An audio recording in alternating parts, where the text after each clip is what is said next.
Tall poppy syndrome гэж юу вэ? Нэрийг нь сонсохоор амжилттай байгаа хүмүүс эсвэл карьертай байгаа хүмүүс бусад хүмүүстэй одоо дээрлэхэж харьцах ч юм уу, дээрээс харьцах синдром байхаа гэж бодогдож байгааз. Тэгээ би бас яг анх уншаад тэгэж бодсон. Гэхдээ tall poppy syndrome-ийн яг эсэргээрээ гэсэн үг. Юу гэсэн үг вэ гэхээр амжилттай байгаа хүмүүс, илүү карьертай байгаа хүмүүс ч юм уу те. Үүнийхээ төлөө бусдаас одоо шүүмжлэл их авах, за үл ошоогдох, те илүүтэйгээр одоо доромжлол, шүүмжлэлүүдийг ихээр хүлээж авах гэх мэтлэнгийн өөрийнхөө амжилтаасаа болоод одоо нийгмээс эсвэл байгууллагынхаа хамт олноос ийм сөрөг мэдрэмжүүдийг авдаг, сөрөг соёлтой байх ийм зүйлийг бол tall poppy syndrome гэж нэрлэдэг юм байна. За бид тэгээ toxic communication, toxic leader энэ төр гэл маш олон төрлөөр ярьдаг. Гэхдээ яг яагаад энэ toxic гэдэг зүйл нь үүсээд байгаа вэ гэдгийг би 10 дугаар сард энэ мэтчлэн маш олон одоо синдромууд болон онолуудаар тайлбарланаа. За ингээд tall poppy syndrome руугаа хэдүүлээ орцгоё. За энэ нь нийгэм болон байгууллагт яаж илэрдэг вэ гэхээр амжилттай байгаа хин нэгнийг болохоор хит онгороо гэж ерөнхийдөө бол харах. За эсвэл амжилтыг нь одоо дутуун үнэлэх те доош нь хийх ч юм уу те. Энэ одоо хизээ юм болцсон. Яаж юм хийж чаддیں۔ Толгойноос нь яаж нэг юм гарсан юм бэ ч гэдэг юм уу те. Эсвэл одоо шин санаачлах те инновацийн шийдлүүдийг хүлээж авахгүй байх те. Бид нар ингээл болоо л эсэн шүү дээ. Өмнөх юм маань амар зүгээр л байсан. Ийм юм хийж ингэж асуудал үүсгэж яах гэдэг юм ч гэдэг юм уу те. Ийм шинэ инновацуудыг хүлээж авахгүй байх. За тэгээд ажлын байран дээр одоо өндөр бүтээмжтэй хурдтай байгаа хүмүүнийг бол байгууллагын соёлд ингээд нийцэхгүй мэтээр харах. За тэгээд тэр буллинг гэдэг байгаа байхгүй юу? Гаргаж байгаа амжилтын төлөө тэр хүнд нэр хоочтэй өндөр нам өргөн бүдүүнээр ям зүрээр ингээд доромж өгнүүдийг одоо маш ихээр хийлэх. За тэгээд тэр хүний ажлыг өөр хин нэгний одоо амжилттай өөр хин нэгнээс болж ирсэн юм шиг ингэж бусдад аваачиж наах. За амжилтын төлөө одоо юм чимээгүй байх те гэх мэтлэнгийн байдлаар байгууллагт болон нийгэмд илэрдэг юм байна л да. За бүр гоё тодорхой байх үднэс нэг судалгааны ажлыг танилцуулъя. За энэ нь болохоор 2023 онд Талент Канада дээр нийтлэгдсэн 103 орны 4710 эмэгтэй оролцсон ийм судалгааны ажил байгаа. За энэ дээр болохоор энэ tall poppy syndrome-ыг ерөнхийдөө мэдэрч байсан уу? Өөрийнхөө амжилтынхаа төлөө бусдаас юм сөрөг мэдрэмжүүдийг авч байсан уу гэсэн чинь 87.3% нь тийм ээ. Албан тушаал агсан тэг өөрийнхөө гаргасан амжилтынхаа төлөө ийм гутаагтж байгаа юм шиг мэдрэмжүүдийг бол авч байсан гэж хариулсан байна. За 81% нь болохоор за энэ амжилтынхаа улмаас ажлын байран дээр ийм дайсагналдсан, гадуурхагдсан, шийтгэгдсэн мэдрэмжүүдийг авсан гэж хариулсан бол 64.7% нь үүнээс болоод өөртөө итгэх итгэл маань буурсан гэж хариулжээ.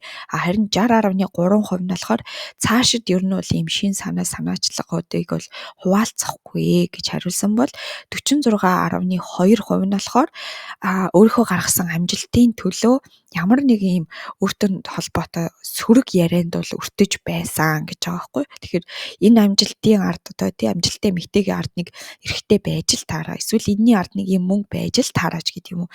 Заавал нэг ард нэг юм хөшүүргийг нь шахаж хайсан тий ийм ярианд бол өртөж байсан гэж хариулсан байна. За тэгээ эдгээр зүйлс нь ер нь бол за байгууллага дээр энэ tall poppy syndrome ингээ үүсэт байдаг шалтгаанууд нь юу вэ гэсэн чинь 83.2% нь болохоор атаархал гэж хариулсан байна. За 68.6% нь болохоор гендрийн хэвшмэл ойлголт гэж хариулсан бол 59.8% нь болохоор өөрийгөө үнэлэх чадвар бага. Өөртөө итгэлтэй байх, өөрөөр хэлбэл тухайн хүний өөртөө итгэлтэй байх чадвар нь бага байснаас энэ асуудал үүсэж байгаа гэж хариулсан байна.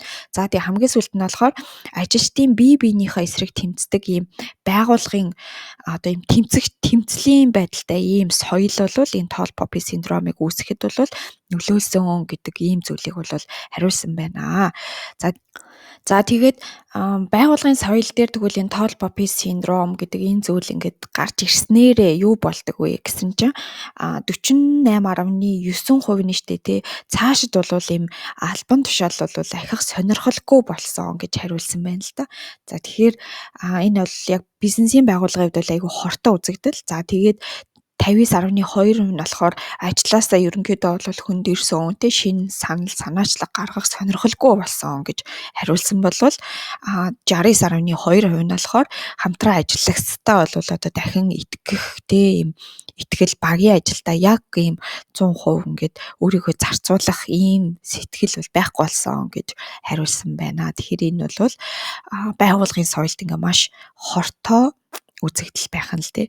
За тэгээд нэгэнт ийм соёл танай байгууллагад байгаа гэж үзэх юм бол тэгвэл эмчилгээ нь юу байх юм бэ? Тэгээ энэ сөрөг нөлөөллүүдийг нь яаж зогсоож ямар арга хэмжээ авах юм бэ гэхээр хоёр янзын зөвлөгөө байна.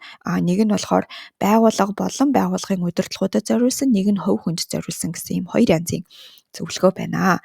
За байгууллагуудад болохоор юу вэ гэхээр нэгдүгээрт ингээд судалгаа хийх хэрэгтэй байгууллага дотороо яг энэ tall poppy syndrome буюу амжилттай байгаа хүнийгээ үл хүлээмжшүүрэх ч юм уу те ийм соёл байна уу гэдгийг судалгаа хийх хэрэгтэй юм байна. За тэгэхээр магадгүй байгууллагынхаа тодорхой түвшний амжилттай байгаа ч юм уу эсвэл байгууллага дотроосоо дэвшээд ингээ карьер хийж байгаа хүмүүсээс ийм сөрөг мэдрэмжүүд авж исэн хэсэг талаар ингээ судалгаа авч болох юм.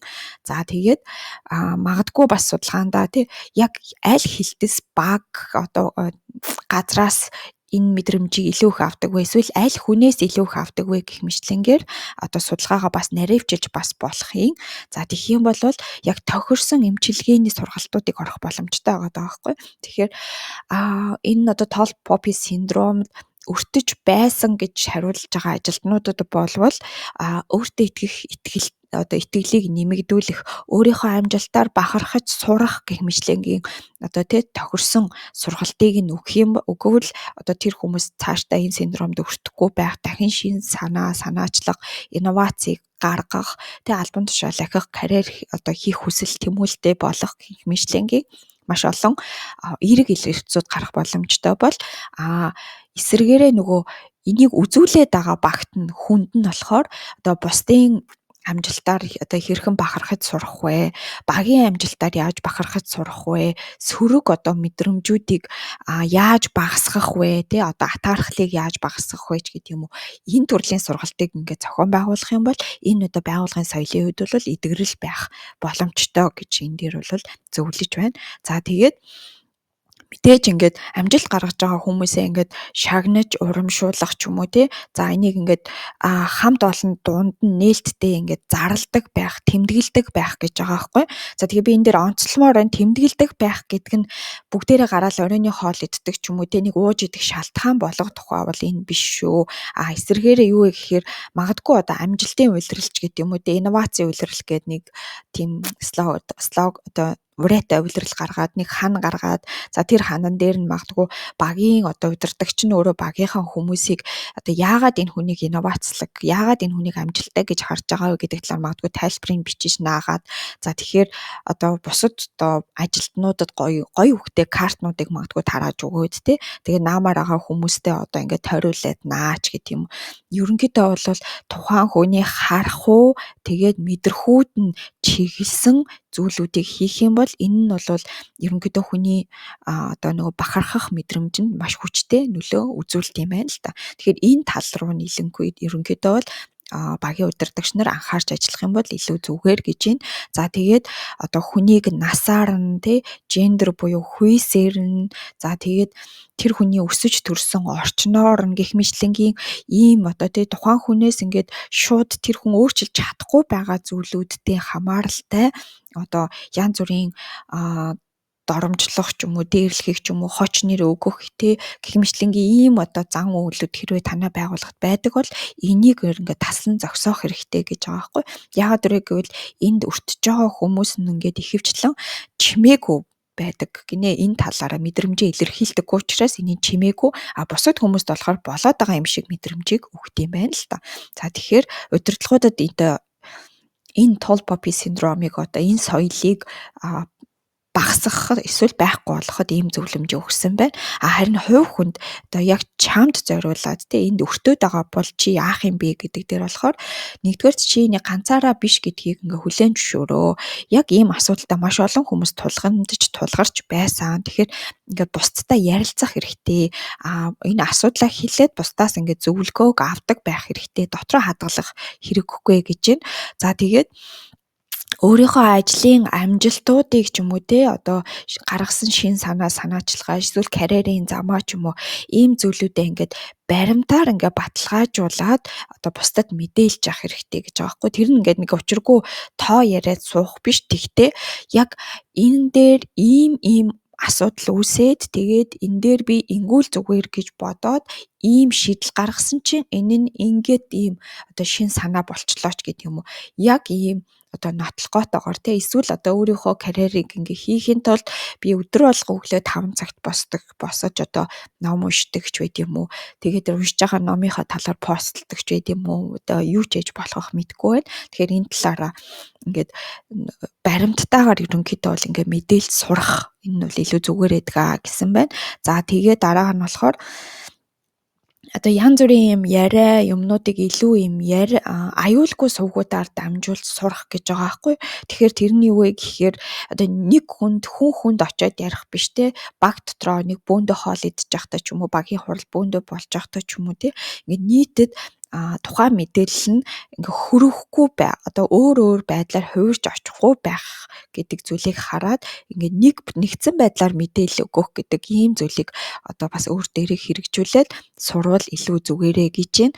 За тэгээд таныг одоо дэмжиж байгаа таны магадгүй ментор байгаа одоо дээд албан тушаалын хүмүүстэй холбогдохоосоо ерөөсөө битгий тэр хүмүүс яг чиний явж байгаа замаар явж байгаа учраас магадгүй явцсан учраас илүү туршлагатай байгаа. Тэгэхээр тэр хүмүүстэй зөвлөгөөнүүдийг авч сурах хэрэгтэй.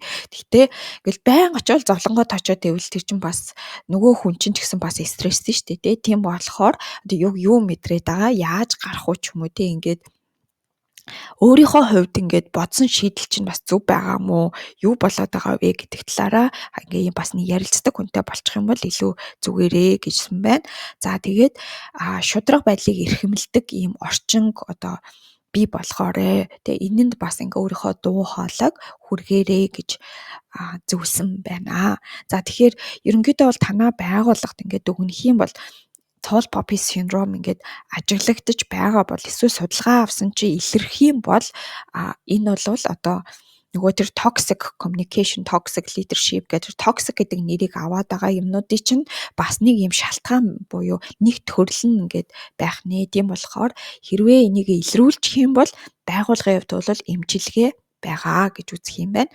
За яг энэ tall poppy syndrome гэдгийг болохоор Австрали болон Шинэ Зеланд, Канад, Англи гэд зэрэг орнуудад бол энэ нэршлэр ашигладаг юм байна. За тэгэнгүүт одоо шинэ Карибын тэнгисийн болон Филиппиний одоо тэр хавийн орнуудад болохоор Carib Mental Health гэх юм уу улс олгоны судлаач нар бас энийг өөрөөр бас нэрлэдэг юм байна. Судалгаа нь үндсэн санаа нь адилхан. Гэхдээ яг судалгааных нь одоо нэршлүүд нь бас ингэж өөрөөр гардыг юм байна. За дараагийн удаа бас нэгэн сонирхолтой одоо синдромыг та бүхэнд танилцуулах болно. За тэгээд танай байгууллагад ер нь энэ синдром байгаа юу? Та юу гэж бодож байна? Эсвэл ер нь энэ байдаг уу? Юу гэж бодож байна? Эсвэл чи энэ талаар магадгүй одоо өөртөө ямар нэгэн байдлаар мэдэрч байсан бол бас түүхээ хуваалцаараа гэж хэлмээр байна. Яагаад гэвэл энэ нь дараагийн хүмүүст энэ дээр алдахгүй байхад одоо туршлага болох болно. За энэ түрээд дуусаж байна. Өнөөдөр суралцаад маргааш туршицгаая. Таны карьерийн алхам бүрт хамт байх болно. Өдрийг сайхан